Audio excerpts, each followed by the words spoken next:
Dunia saat ini sedang berlomba menuju energi bersih.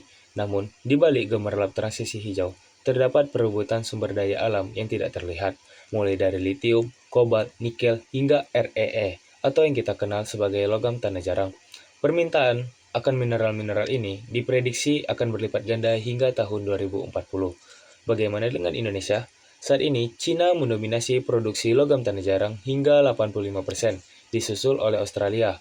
Sementara itu, benua Afrika menyimpan sekitar 30% cadangan mineral kritis dunia, terutama kobalt di Republik Demokratik Kongo. Negara-negara adidaya seperti Amerika Serikat dan Eropa pun mulai waspada dan berlomba mengamankan rantai pasok mereka agar tidak terus bergantung pada negara lain.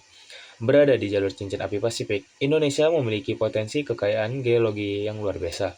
Kita adalah pemilik cadangan nikel terbesar di dunia, yang merupakan bahan baku utama baterai kendaraan listrik yang digunakan untuk menekan polusi udara. Selain itu, kita juga punya cadangan timah, bauksit, tembaga, dan potensi besar logam tanah jarang.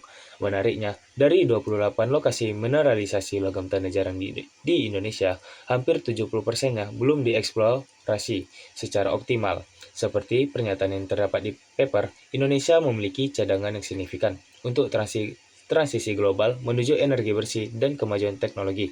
Namun, menjadi negara dengan kekayaan melimpah ternyata tidak cukup. Indonesia menghadapi tantangan besar yang tidak mudah karena perlu regulasi yang rumit, infrastruktur yang terbatas, dan tantangan lingkungan.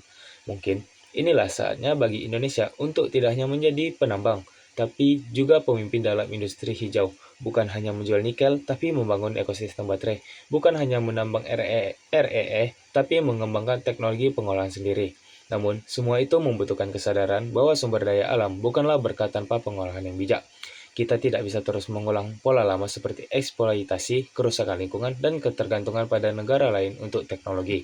Akankah generasi mendatang melihat Indonesia sebagai negara yang berhasil memanfaatkan kekayaan mineralnya untuk kemakmuran rakyat atau sebagai negara yang kehilangan kesempatan emas? Mungkin jawabannya tergantung pada apa yang kita lakukan hari ini. Bukan besok, bukan tahun depan, tapi sekarang. Terima kasih.